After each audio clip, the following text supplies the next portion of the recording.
Fala pessoal, tudo bom com vocês? Aqui é a Nostalgia, sejam todos bem-vindos a esse canal. E eu vi que vocês gostaram bastante desse tema relacionado a bumpers, comerciais, vinhetas perdidas. Então eu venho aqui com a parte 2 para vocês. Lembrando que vocês podem me enviar sugestões de outros comerciais, bumpers e vinhetas que também estão perdidas para um próximo vídeo. Então, dados os recados, lá vamos nós!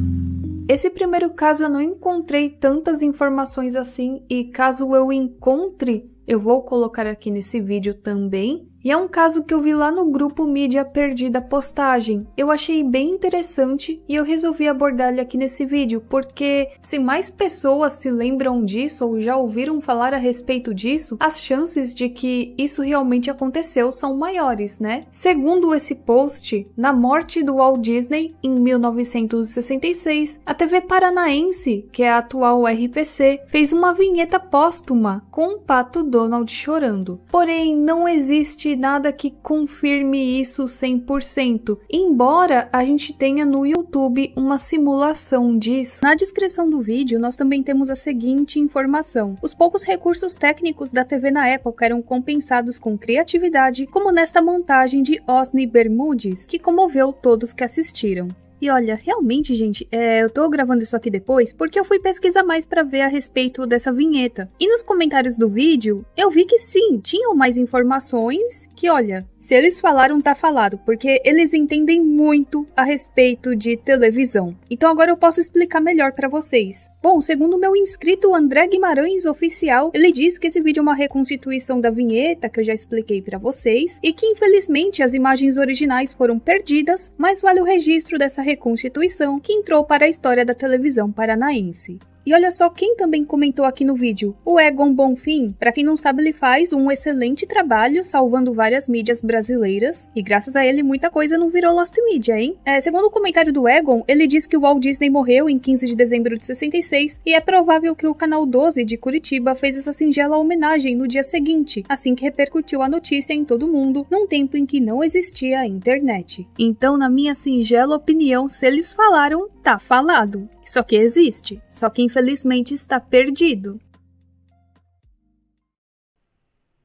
Esse aqui também é inacreditável, mas já aconteceu e, ao que tudo indica, é uma mídia perdida. Segundo Maurício de Souza, em um comercial apócrifo de 1965, uma marca de chuveiros colocou o personagem Cascão sem autorização, e no comercial o Cascão aparecia tomando banho. Esse aqui também eu achei no Reddit e eu achei super interessante comentar aqui a respeito, porque ele também cita uma matéria onde o Maurício de Souza conta detalhes do único banho do Cascão. Então o Maurício disse na entrevista: um dia estava vendo TV e vi um comercial no qual Cebolinha falava: "O Cascão está tomando banho", e ele respondia: "Só tomo banho com esse chuveiro?" Fiquei perplexo e na mesma hora liguei para a agência de propaganda Estúdio. Naquela época não existia isso de pedir autorização e acabaram usando meu personagem, desabafou. Ainda segundo uma outra matéria, o Maurício diz que correu para o telefone da esquina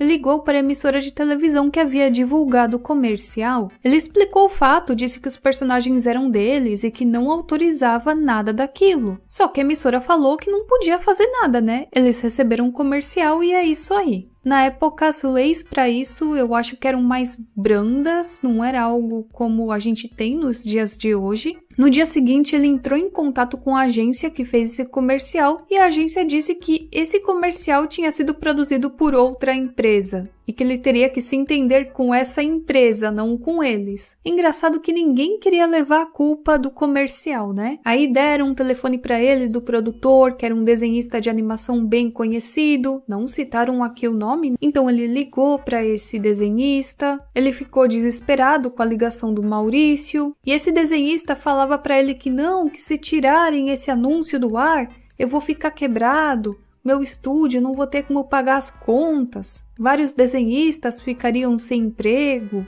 Ele até falou para o Maurício aproveitar a oportunidade do comercial estar no ar para os personagens se tornarem mais conhecidos e que a campanha não duraria muito, apenas 6 meses. E aí o Maurício, né, depois de tanta conversa, aí o cara, não faz isso comigo, você vai destruir a minha vida e tudo mais, ele cedeu, falou, então tá, fica você com esse comercial, desde que a campanha não passe de 6 meses. Ele agradeceu, até chorou junto no telefone, e foi isso.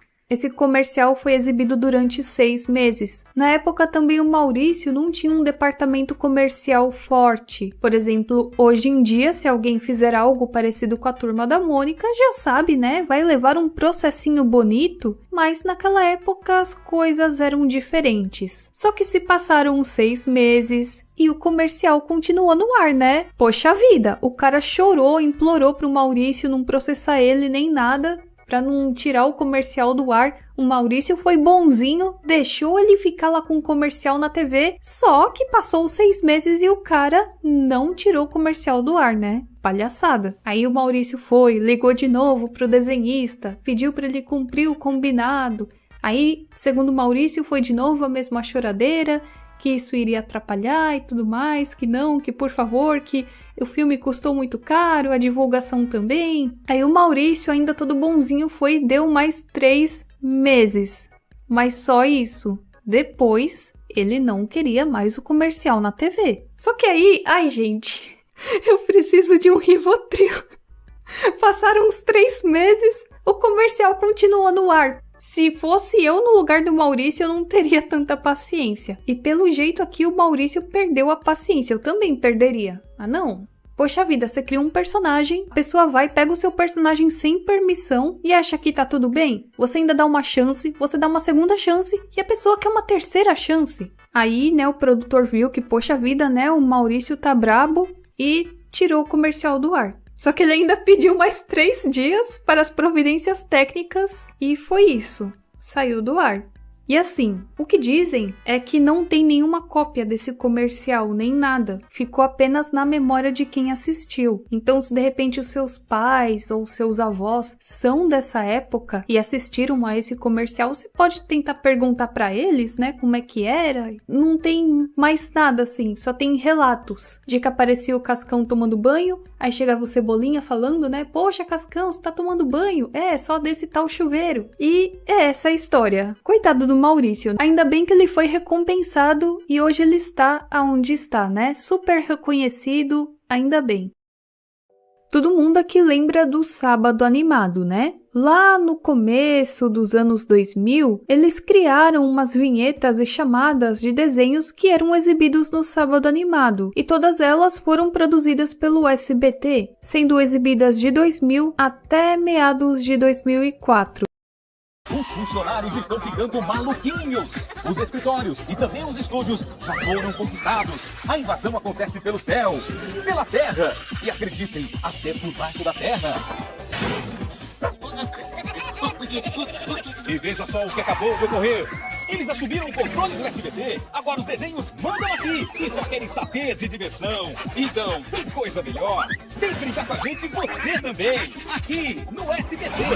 Muitas pessoas dizem que existiam muitas e muitas vinhetas e que a maioria delas estão perdidas. E mais uma vez, segundo o post da Mídia Perdida Postagem, esses bumpers, essas vinhetas, chamadas, eram no estilo Cartoon Network, quando o SBT deu uma reformulada no Sábado Animado em meados de 2000, assim fazendo chamadas dos desenhos como Próxima Atração ou Daqui a Pouco.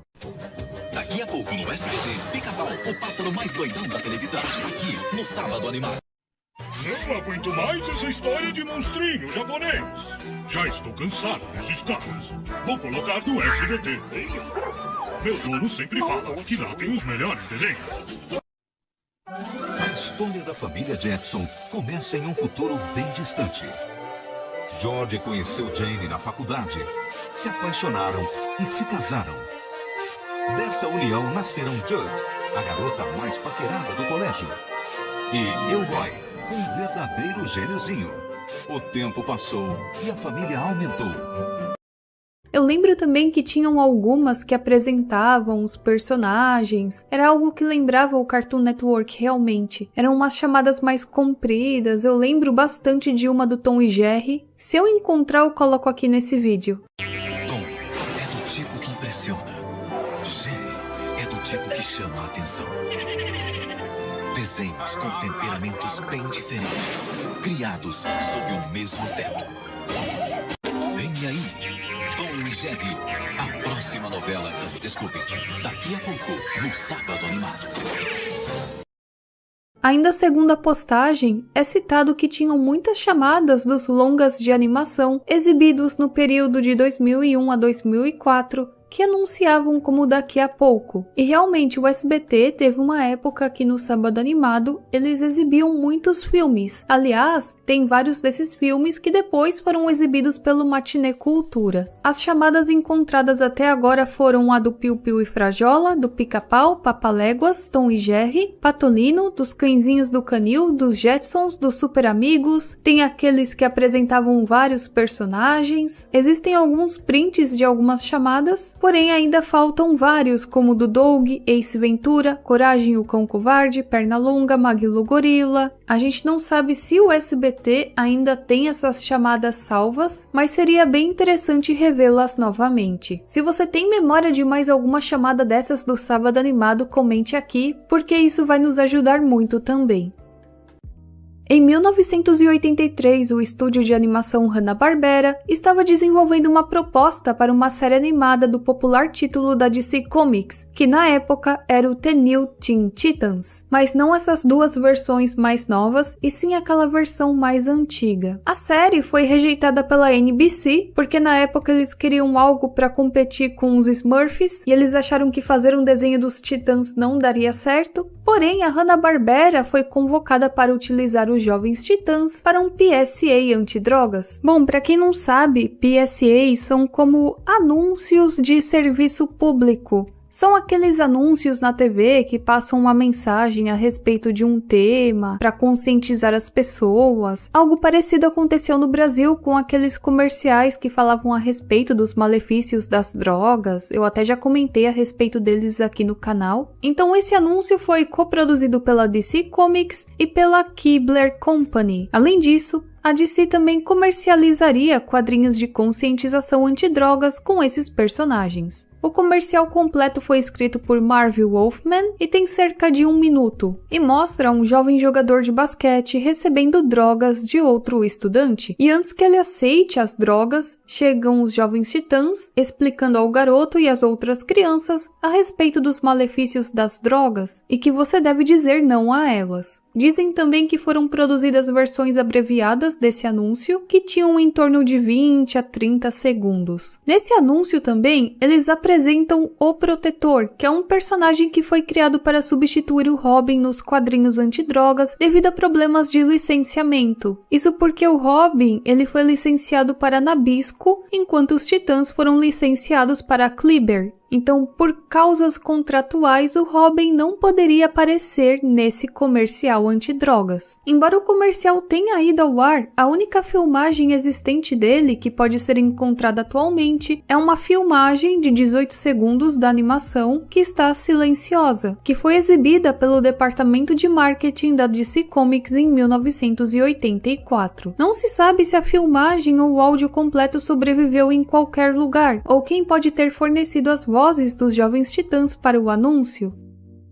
Existe um caso de uma chamada, de um comercial perdido brasileiro que eu vi lá no Reddit e eu achei bem interessante, embora não tenha a existência confirmada, eu resolvi comentar a respeito aqui, vai que mais pessoas se lembram dele também, né? Bom, segundo o post, no começo dos anos 2000, o comercial passou numa madrugada na TV Globo. O comercial começava com um ruído branco e após um longo silêncio, uma mulher muito branca aparece falando com a câmera. Oi, eu sou a Insônia, mas se você está me vendo essa hora, é porque você já me conhece. Daí o comercial seguia para um anúncio de colchões e como melhorar o seu sono. Era uma mulher branca, bem pálida, com olheiras, com o rosto como se estivesse próximo de uma TV e atrás dela a sala de um apartamento. Era o tempo todo muito escuro e de muita tensão. E aí ele finaliza dizendo que procura esse comercial há muito tempo. Ele ainda diz que se alguém lembra de algo parecido, que comente a respeito de sua memória ou conhecimento. Existem pessoas que nunca ouviram falar a respeito desse comercial, eu também nunca ouvi falar a respeito, mas uma pessoa diz que se lembra de uma propaganda dessa forma. Alguns até perguntaram se era do colchão Castor, mas não existe uma certeza disso. Outra pessoa também lembra desse comercial que passava nas madrugadas da Globo. Ela diz que o fundo era todo branco e que se esse comercial não era do Colchões Castor, então provavelmente era da Probel. Você se lembra de algo parecido com isso? Na década de 70, lá no Reino Unido, as emissoras de televisão usavam cartões ETA-EBA, que era um Test Card F, para auxiliar na operação técnica e para espaços reservados entre a programação regular. A Autoridade de Televisão Independente, conhecida como ETA, mais tarde foi renomeada para EBA, ou Autoridade de Transmissão Independente. Isso foi um superintendente de televisão governamental apartidário estabelecido em 1954 para as estações de transmissão do Reino Unido. Então, com a criação do ETA por meio da Lei de Televisão de 1954, vieram também os cartões de teste. E nesses cartões de testes da BBC do início da década de 70, a gente tinha essa imagem de uma garotinha segurando uma boneca. Só que além desse, existiam outros modelos que até hoje estão perdidos, tanto do ETA como do EBA.